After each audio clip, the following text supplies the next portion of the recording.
사무엘기 학원의 말씀입니다. 그 무렵 다윗은 기뻐하며 오벳 에돔의 집에서 다윗 성으로 하느님의 궤를 모시고 올라갔다. 주님의 궤를 맨 이들이 6걸음 옮기자 다윗은 황소와 살찐 송아지를 제물로 바쳤다. 다윗은 아마포 에봇을 입고 온 힘을 다하여 주님 앞에서 춤을 추었다. 다윗과 온 이스라엘 집안은 함성을 올리고 나팔을 불며 주님의 궤를 모시고 올라갔다. 그들은 다윗이 미리 쳐든 천막간 제자리에 주님의 궤를 옮겨 놓았다. 그러고 나서 다윗은 주님 앞에 번제물과 친교 제물을 바쳤다. 다윗은 번제물과 친교 제물을 다 바친 다음에 만군의 주님의 이름으로 백성에게 축복하였다. 그는 온 백성에게 남녀를 가리지 않고 이스라엘 모든 군중에게 빵과자 하나와 대추 야자 과자 하나 그리고 건포도 과자 한 뭉치씩을 나누어 주었다. 그 뒤 온 백성은 저마다 자기 집으로 돌아갔다. 주님의 말씀입니다. 하느님 감사합니다.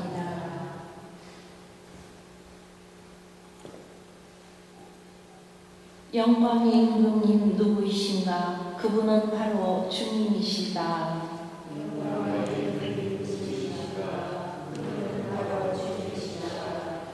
성문들아 머리를 들어라. 영원한 문들아 일어서라. 영광의 임금님 들어가신다.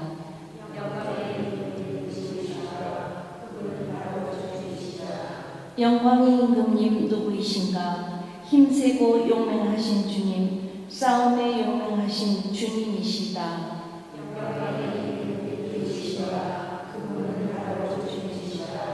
성문들아 머리를 들어라. 영원한 문들아 일어서라. 영광의 임금님 들어가신다.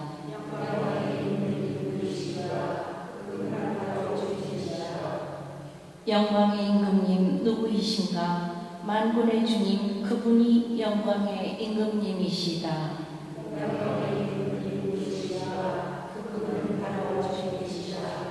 알렐루야. 하늘과 땅의 주님이신 아버지 찬미 받으소서. 아버지는 하늘나라의 신비를 철부지들에게 드러내 보이셨나이다. 알렐루야.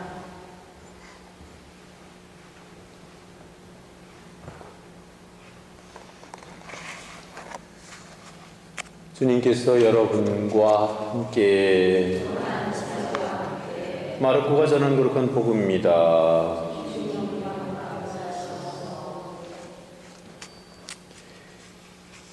그때 예수님의 어머니와 형제들이 왔다. 그들은 밖에 서서 사람을 보내어 예수님을 불렀다. 그분 둘레에는 군중이 앉아 있었는데 사람들이 예수님께 보십시오. 스승님의 어머님과 형제들과 누이들이 밖에서 스승님을 찾고 계십니다. 하고 말하였다. 그러자 예수님께서 그들에게 누가 내 어머니고 내 형제들이냐 하고 반문하셨다. 그리고 당신 주위에 앉은 사람들을 둘러보시며 이르셨다. 이들이 내 어머니고 내 형제들이다. 하느님의 뜻을 실행하는 사람이 바로 내 형제요, 누이요, 어머니다.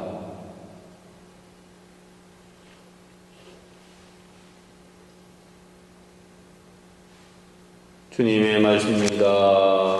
그리스도님 참여합니다. 예, 아마 대부분의 사제들이 그렇겠지만 가장 잘 못해드리는 분이 아마 부모님일 것입니다. 그것은 왜냐하면 아무래도 자신이 맡고 있는 신자들과 많은 그런 정성을 다 해야 하기 때문에 그러다 보면 자연 가족들과는 좀 멀어지기도 하고 혹은 또 무심하게 지낼 때도 많이 있습니다. 물론 저희 부모님은 다 하늘나라에 가셨지만 참 그런 부분에 대해서는 늘 어떤 미안한 마음과 죄송한 마음, 그런 마음들이 있습니다. 또 형제들에게조차도 사실 자상하게 이렇게 뭘 좀 챙겨주고 뭐 이렇게 할 수 있는 그런 기회도 잘 없고, 또 그런 것들이 늘 아쉽습니다. 그래서 우리 집안 같은 경우에는 제일 막내가 가끔가다 술 한잔 먹으면 형인 저에게 관심이 없다고, 가족들에게 관심이 없다고 늘 좀 불평불만을 털어놓을 때가 있습니다. 그래서 얼마 전에도 저에게 전화를 했는데 시차가 안 맞아가지고 아마 제가 새벽에 전화를 받게 됐는데 어디서 술 한잔 거하게 드셨는지 저에게 왜 연락을 안 하느냐고 그러면서 막 횡설수설하더라고요. 그래서 예전 같으면 야단을 쳤을 텐데 요즘은 오히려 제가 너무 미안해가지고 그런 이야기 다 들어주고 미안하다 내가 좀 노력하마 이렇게 끊었는데, 그래서 제가 문자를 보냈어요. 미안하다, 정말 미안하다, 다음부터는 내가 좀 더 노력할게 이렇게 했는데 거기에 온 답장이 나 어제 무슨 말 했는지 잘 모른다고 그런 이야기를 하더라고요. 그래서 가족 간에 이렇게 그 느껴지는 그런 서운함 같은 것들, 그런 것도 있을 수 있겠구나, 또 그런 것들도 좀 신경을 써야 될 필요가 있구나 하는 생각을 했는데, 그러면서도 막상 그 실천이 잘 안 되는 부분들이 그런 것 같아요. 그러면서도 또 믿는 구석은 그래 내가 조금 잘 못하고 그렇다 하더라도 참아주고 또 견뎌주고 또 뭐 형제간인데 어떨 거예요. 그래서 다만 저에게 있어서 필요한 일은 아무리 내가 사목에 바쁘고 그래도 또 그들 위해서 기억하고 기도해 주는 일만큼은 최선을 다해야 되겠다, 그런 생각을 합니다. 그래서 제가 부모님 그리고 형제들을 위해서 해줄 수 있는 가장 큰 나의 그 표현은 하느님께 기도하고 미사 중에 기억하는 그런 일이라고 생각을 합니다. 오늘 복음에 보면 예수님의 어머니 성모님과 누이와 형제들이 예수님을 찾아 나섰다고 하는데, 그것은 그 앞에 있는 그런 성경 구절처럼 예수님이 뭐 귀신 들렸다 뭐 그런 소문도 들리고 미쳤다 그런 소문도 들리고 그러니까 사실 믿지만 그래도 걱정이 되니까 함께 나서서 찾아왔는데, 막상 예수님을 만나려고 하니까 군중들이 너무 많아서 가까이 갈 수가 없었습니다. 그래서 제자인 누군가 한 사람을 불러서, 그 누군지는 밝혀지지 않으니까 누군지는 모르겠지만 불러서 우리가 왔다고 좀 전해달라 그랬습니다. 그때 당시 예수님의 상황은 군중들에게 설교를 하고 있는 하느님 나라를 가르치고 있는 그런 시간이었습니다. 그래서 그 제자가 와서 밖에 지금 어머님과 형제들이 와서 기다리고 계십니다. 그렇게 이야기하자 누가 내 형제들이고 내 어머니냐, 하느님의 뜻을 실행하는 사람이 바로 내 형제요 누이요 어머니다, 이렇게 말씀하십니다. 액면 그대로 그냥 이야기를 들으면 사실 좀 멀리서 걱정이 돼서 찾아온 어머니와 형제 자매들을 좀 무시하는 듯한 그런 말씀으로 들릴 수가 있습니다. 그렇지만 이 말씀은 더 깊이 생각해 보면 그런 이야기는 아닙니다.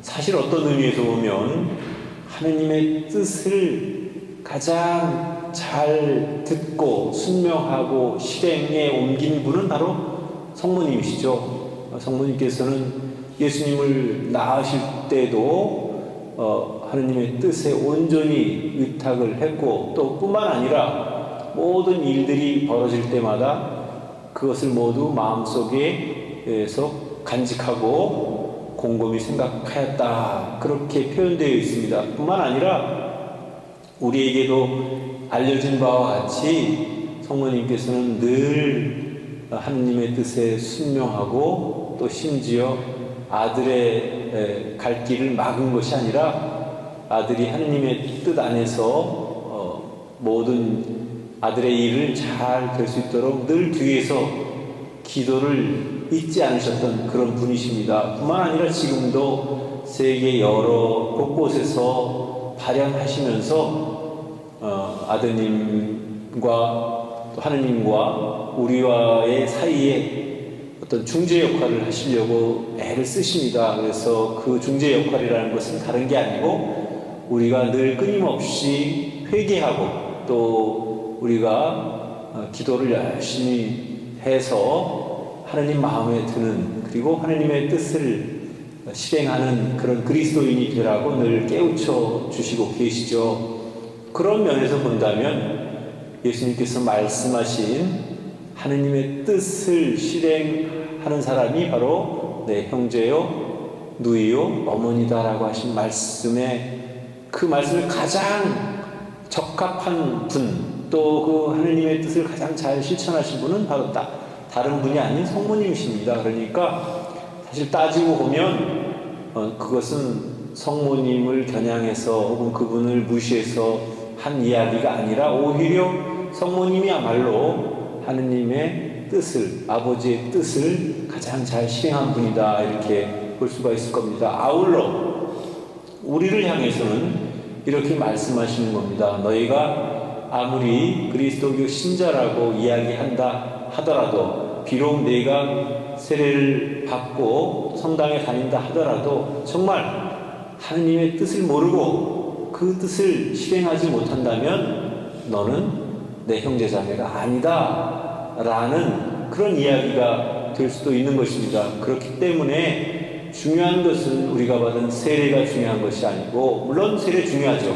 그렇지만 그 세례를 받은 그리스도인으로서 부족함이 없이 그 하느님의 뜻을 늘 생각하고 묵상하고 또 그 뜻을 실행하기 위해서 우리가 최선의 노력을 다하는 그런 삶을 살아야 할 것입니다. 사회에서는 때때로 능력보다도 어떤 타이틀을 더 중요하게 생각할 때가 있습니다. 그래서 그 사람이 어떤 능력이 있고 어떤 성품을 가지고 있고 어떤 일을 하는가 그런 거에 보다는 그가 어디 학교를 나왔는가, 그가 지금 하고 있는 일이 뭔가, 직책이 뭔가 그런 거에 더 많은 관심이 있을 때가 있습니다. 그렇지만 정말로 더 중요한 것은 그 사람이 어떤 사람이냐 하는 것이 더 실제적으로 더 중요하다는 사실을 우리가 기억해야 할 것입니다. 그래서 우리가 천주교 신자라는 사실 그것 자체만으로는 아무 의미가 없고 천주교 신자로서 남에게 모범이 되고 또 도움이 되고 빛이 되는 그런 신앙이 되어야 합니다. 만일 우리가 그렇게 살지 못한다면 결국 우리는 하느님의 또 예수님의 형제도 아니고 자매도 아닌 아무것도 아닌, 그래서 결국 최후의 심판에 나오는 것처럼 나는 너희가 누구인지 모른다 라고 외면당할 수밖에 없는 그런 삶을 살 수밖에 없을 것입니다. 따라서 정말 중요한 우리의 목표는 우리가 하느님의 뜻을 잘 깨닫고 그 뜻을 실행하기 위해서 열심히 주어진 삶을 잘 살아가는 것입니다. 그 중에 빼놓을 수 없는 것 하나가 기도인 것 같습니다. 그래서 늘 기도하면서 또 기도를 통해서 하느님과 서로 관련이 지어지고 연결이 되면서 하느님과 더불어 이 세상에서 그리스도교 신자로서 부끄럽지 않은 그런 삶을 잘 살아나갈 수 있도록 노력하고 매일매일의 삶을 그렇게 살아나갔으면 좋겠습니다.